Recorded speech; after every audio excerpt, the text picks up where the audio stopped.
আসসালামু আলাইকুম। শিফটাস চ্যানেল টিউবে সবাইকে স্বাগত জানাচ্ছি রেড চিলি সসের রেসিপিটা দেখার জন্য।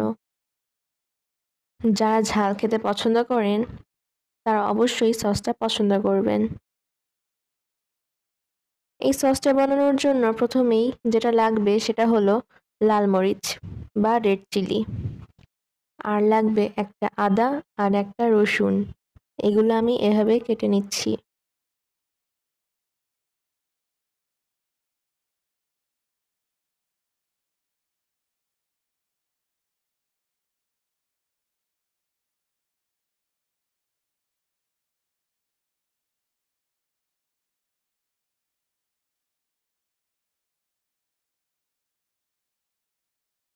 এখন একটা প্যানে 1 চামচ পরিমাণ সরিষার তেল দিয়ে দিচ্ছি। আধা চামচ জিরা দিয়ে দিলাম। এখন কেটে রাখা লাল মরিচগুলো দিয়ে দিচ্ছি।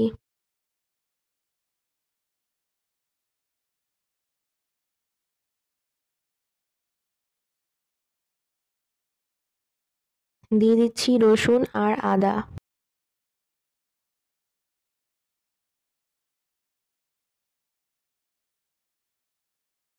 কিছুক্ষণ রান্না করার পর হাফ কাপ পানি দিয়ে দিলাম। এতে মরিচগুলো সেদ্ধ হবে আর পুড়ে যাবে না। 7 থেকে 8 মিনিটের মতো রান্না করে নামিয়ে ফেলেছি।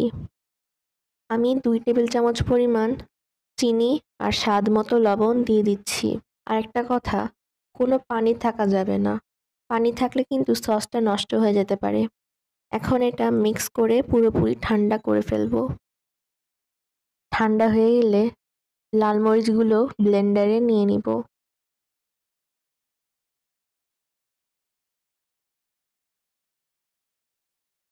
এখন এতে 2 টেবিল চামচ পরিমাণ ভিনেগার দিয়ে ব্লেন্ড করে নিব। এখানে কোনো পানি অ্যাড করা যাবে না। তৈরি হয়ে গেল রেড চিলি সস। এটাকে আপনারা চাইলে ছেঁকে নিতে পারেন। এখন একটা স্বচ্ছ কাচের বোতলে এই সসটা ঢেলে নিব। এই সসটা ফ্রিজে রাখলে 6 মাস ভালো থাকবে, আবার বাইরে রাখলে 3 মাসের মতো ভালো থাকবে।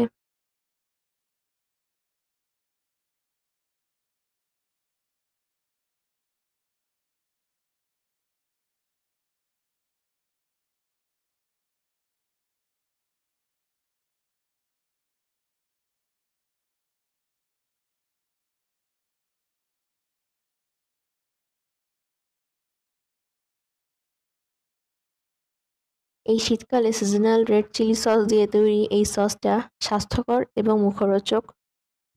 এই সসটা ভাজা পোড়া খাবারের পাশাপাশি বিভিন্ন চাইনিজ রান্নাতেও প্রয়োজন হয়, যেমন fried rice, chilli chicken, noodles, pasta ইত্যাদি।